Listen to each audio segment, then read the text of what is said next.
Rugby.fr, fournisseur officiel de football.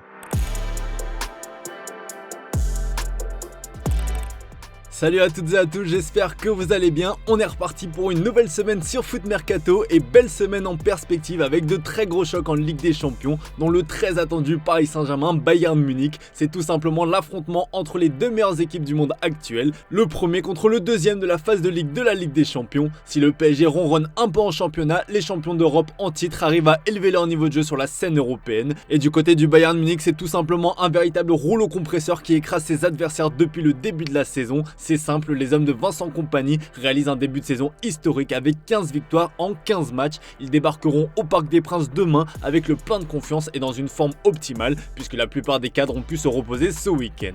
Côté PSG, il y aura pas mal d'incertitudes. Titulaire face à l'OGC Nice pour la première fois depuis sa blessure en septembre, João Neves n'a pas vraiment été convaincant. Le joyau portugais manque clairement de rythme. De retour après plusieurs semaines d'absence, Fabian Ruiz a fait 30 minutes intéressantes pour son retour sur les terrains, mais lui aussi manque de rythme. La plus grosse zone d'ombre concerne l'attaque qui accompagnera Kvaratskhelia et Barcola. Remuant lors de son entrée en jeu ce week-end, Ousmane Dembélé n'est pas encore à 100%. Il a même montré des signes inquiétants en indiquant à Hakimi après le match avoir trop mal à l'ischio. Dembélé sera toutefois bien présent face au Bayern Munich, mais peut-être pas en tant que titulaire. Les chances sont même quasi nulles, glisse une source interne du PSG à l'équipe. Luis Enrique ne veut prendre aucun risque avec son ballon d'or, même si l'affiche est prestigieuse, elle ne sera pas décisive dans la saison parisienne. Sur notre site, on vous a demandé de pronostiquer cet alléchant Paris Saint-Germain Bayern Munich. N'hésitez pas à aller voter, on vous donnera les résultats des votes dans le JT de demain.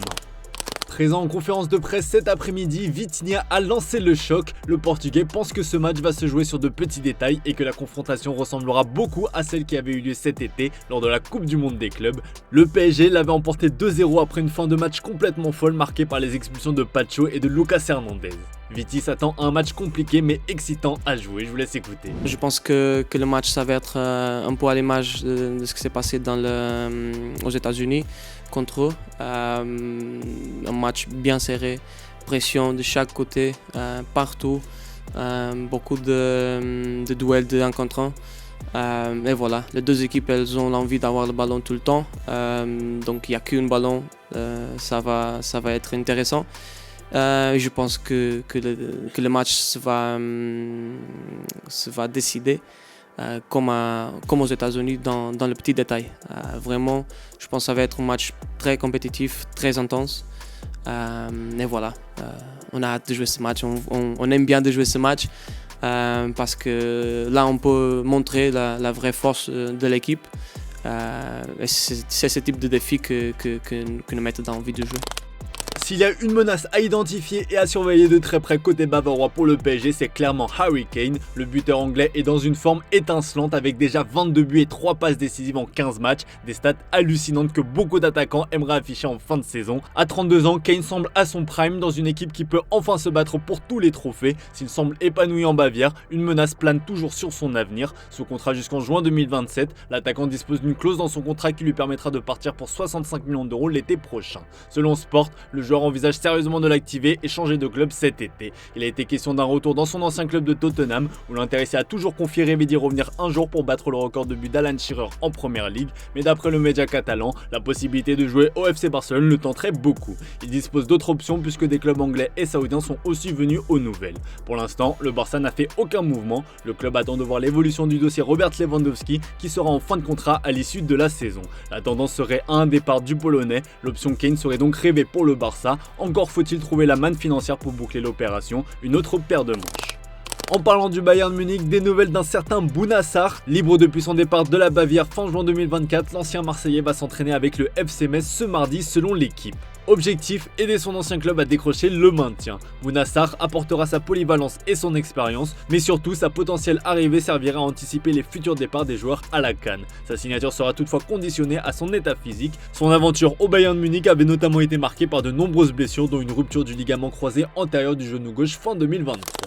En France, la 11e journée de Ligue 1 a été marquée par un scandale raciste lors de Toulouse-Le Havre. Au début du temps additionnel de la seconde période, le joueur toulousain Donoum a agité la main devant son nez en regardant Le Havrais et Bonog, un geste que l'on peut traduire par un tupu à son adversaire. C'est d'ailleurs la version donnée par le principal intéressé, mais du côté du Hague, ce geste a été dénoncé comme un acte raciste. L'entraîneur Didier Digard a poussé un énorme coup de gueule et le club normand a demandé des sanctions par le biais d'un communiqué cinglant. Selon les informations de RMC Sport, le comité d'éthique de la Fédération française de football va s'auto-saisir du dossier qui passera donc devant la commission de discipline de la LFP dans les prochains jours. En effet, l'incident a bien été mentionné dans le rapport de l'arbitre délégué. L'éventuelle sanction variera selon la qualification retenue et peut aller jusqu'à 10 rencontres de suspension selon le règlement de la FFF.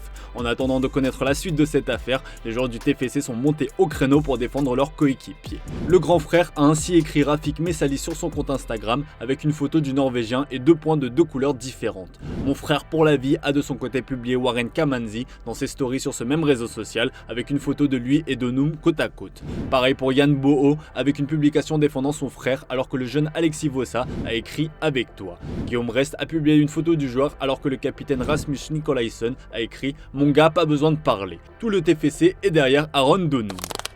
Hendrick à l'Olympique Lyonnais, c'est ce qu'espèrent fortement les supporters des Gaunes. Ce lundi, The Athletic fait de nouvelles révélations sur ce dossier. Le média réputé pour son sérieux explique que le Real Madrid ne souhaite pas encore prendre de décision définitive avec Hendrick. L'écurie espagnole qui va trancher avec Xabi Alonso estime avoir dépensé beaucoup d'argent pour le Brésilien, un investissement important sur un talent en devenir. Les Madrilènes réfléchissent donc à la meilleure option alors même que certains médias ont annoncé ce week-end qu'une décision serait prise dans la semaine pour Hendrick. Le Real Madrid souhaite donc prendre son temps et évaluer toutes les options possibles pour le Brésilien.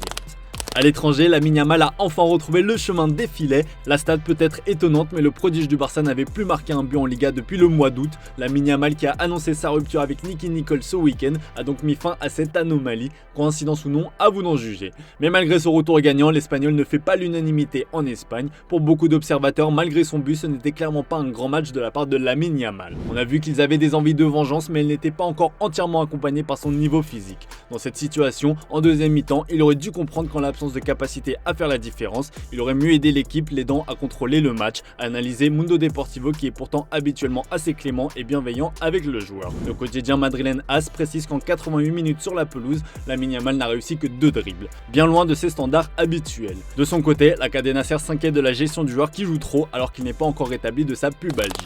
En parlant du Barça, des nouvelles d'un ancien flop, un certain Vitor Roque, considéré comme l'un des flops les plus retentissants de l'histoire récente du Barça. Acheté 30 millions d'euros fixes et 30 millions d'euros supplémentaires sous forme de bonus, Tigrinho n'a pas résisté à la pression autour de son transfert. 16 matchs disputés, la plupart en tant que remplaçant pour seulement 2 petits buts. Son prêt au Betis Séville n'aura pas non plus été une franche réussite et en février dernier, le Barça mettait fin à son aventure chez le club andalou pour expédier le joueur à Palmeiras contre 25,5 millions d'euros. De retour au pays, Vitor Roque retrouve des couleurs, il a délivré des prestations satisfaisantes dans des gros matchs, affichant un bilan intéressant de 13 buts et 3 passes décisives en 28 matchs de championnat. L'attaquant de 20 ans semble avoir relevé la tête à tel point que certains estiment qu'il doit être l'attaquant titulaire du Brésil au mondial. Il y a d'énormes chances qu'il soit appelé par Carlo Ancelotti pour la trêve à venir de novembre. Si la CBF est très attentive à son évolution, c'est aussi le cas de plusieurs clubs européens. Divers médias comme Mundo Deportivo évoquent des intérêts prononcés de formations anglaises comme Tottenham ou Chelsea, mais c'est surtout Manchester United qui serait le plus intéressé, avec la volonté de poser 50 millions d'euros sur la table pour le joueur formé à l'Atlético Paranense. Le Barça se frotte les mains en cas de retour de Vitor Roque en Europe, puisqu'il conserve encore 20% des droits du joueur. Appelé avec les U16 du Portugal ce mois-ci pour jouer un tournoi en Turquie, Cristiano Junior s'est illustré de fort belle manière en marquant. Titulaire face au Pays de Galles hier, il a débloqué la situation en marquant d'un plat du pied clinique. Au Portugal, sa performance fait beaucoup de bruit. Cristianinho a permis à l'équipe portugaise de mener avant la mi-temps et avec précision. Le jeune attaquant d'Al Nassr s'est distingué par son engagement sur le terrain et a finalement été remplacé à la 62e minute après avoir eu une influence directe sur le résultat, peut-on lire sur le site de la radio portugaise Golo. Cristiano Ronaldo Junior fait sensation en marquant avec l'équipe U16 du Portugal, ajoute le journal de Madère. Les prestations de l'attaquant de 15 ans sont scrutées de très près, beaucoup espèrent le voir évoluer avec son père au niveau professionnel. Parti cet été au Qatar après avoir passé toute sa carrière au PSG, Presnel Kimpembe s'épanouit dans sa nouvelle vie. Débarrassé de ses pépins physiques, le défenseur rejoue au football. C'est d'ailleurs l'une des principales raisons qui a motivé son choix, comme il nous l'a révélé. Au cours de l'entretien qu'il nous a accordé, Presco en a aussi profité pour nous dévoiler son 11 type des Titi parisiens. Je vous laisse regarder l'extrait. Si vous voulez mater l'entretien complet, c'est dispo sur notre chaîne Foot Mercato Replay. Dans les buts, Mike Maignan. À droite, je mettrais Youssouf Sabali, Mamadou Sakho et moi. À gauche, Ferland Mendy. Au milieu de terrain, je parle un peu plus de ma génération parce qu'il y a du monde quand même qui est passé.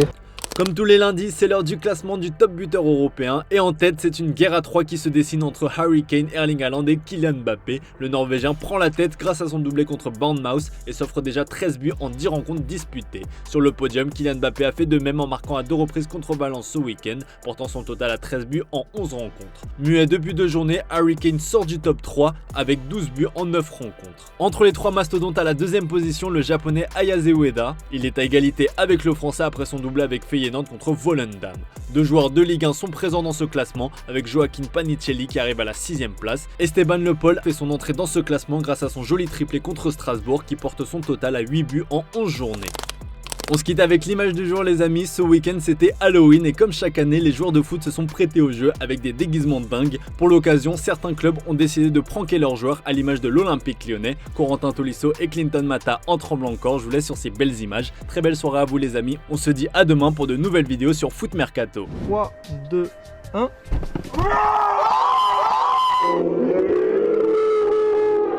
Deux, un. Il m'a fait flipper, Stevie. Star, là, il m'a fait flipper. Oh mon dieu.